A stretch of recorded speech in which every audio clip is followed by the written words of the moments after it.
سوات کے علاقے بحرین میں ایک نوجوان نے اپنی جان کی پرواہ کیے بغیر دریا سوات میں رسی سے اتر کر کبوتر کی جان بچائی۔ اور روزانہ کی بنیاد پر اپنے شو میں جب ہم بات کرتے ہیں ایسی ہی کسی انسانیت کی مثال کی تو بڑا اچھا محسوس ہوتا ہے۔ اس فوٹیج میں آپ دیکھ سکتے ہیں کہ کتنا دشوار یہ راستہ ہے، اپنی جان کے اس شخص کو پرواہ نہیں ہے۔ شفیع اللہ صاحب ان کا نام ہے، 27 سالہ یہ نوجوان ہیں جو کہ اپنی جان پر خطرے میں ڈال کر ایک رسی صرف انہوں نے خود کے ساتھ باندھی اور وہ کبوتر کو بچا رہے ہیں، کبوتر کی جان بچائی ہے۔ جناب سید شہاب الدین نے ان سے ملاقات کی تو آپ کو دکھاتے ہیں۔ گزشتہ روز اسی پہاڑی سے ایک کبوتر دریائے سوات میں گرا تو یہاں کے ایک باسی شفیع اللہ نے اس کو زندہ بچایا اپنی جان کی پرواہ کیے بغیر۔ اگر کیمرامین آپ کو دکھا سکے تو یہ پہاڑی ہے اور اسی پہاڑی میں جگہ جگہ جو ہے کبوتروں کا بسیرا ہے، یہاں پہ کبوتر آباد ہے اور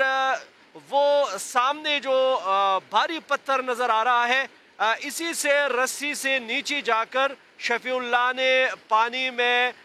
پھنسے ہوئے ایک کبوتر کو بچایا۔ شفیع اللہ ہمارے ساتھ موجود ہے۔ کس جذبے کے تحت اس نے اپنی جان کو خطرے میں ڈالا اور کبوتر کو بچایا؟ شفیع اللہ بتائے گا کہ آج کل کے زمانے میں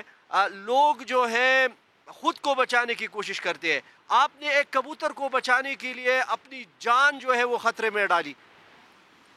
الحمدللہ میں جب کل مسجد سے آیا ظہر کا نماز پڑھ کے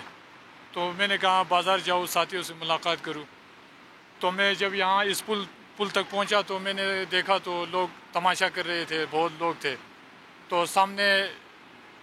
پانی کے اس ندی کے کنارے میں ایک کبوتر تھی جو بیمار ہو کے نیچے گر گئی تھی زخمی ہو کے، تو لوگ تماشا کر رہے تھے۔ میں نے کہا ایک ساتھی ادھر اس کے پاس اکثر ندی میں جہاں انسان گرا یا اور کوئی چیز تو اس کی سہولت کے لیے رسی وغیرہ چیزیں وہ رکھتا ہے، تو میں نے اس سے پوچھا کہ بھائی آپ کے پاس رسی ہے تو مجھے بتاؤ کہ وہاں کوئی ضرورت ہے اس کی، تو اس نے کہا ہاں رسی میرے پاس ہے۔ اس نے رسی دے دیا تو کچھ ساتھی بھی میرے ساتھ آ گئے، تو میں نے ادھر جو ہے نا رسی باندھ کے اس پتھر پہ نیچے آیا اور اسی جذبے کے ساتھ اسی ٹائم بھی وضو میں تھا میں الحمدللہ، اسی جذبے سے کہ بھئی اللہ کی رضا کے لیے یہ خدمت کر رہا ہوں میں اور لوگوں کو بھی جو ہے نا ان کا بھی جذبہ بنے،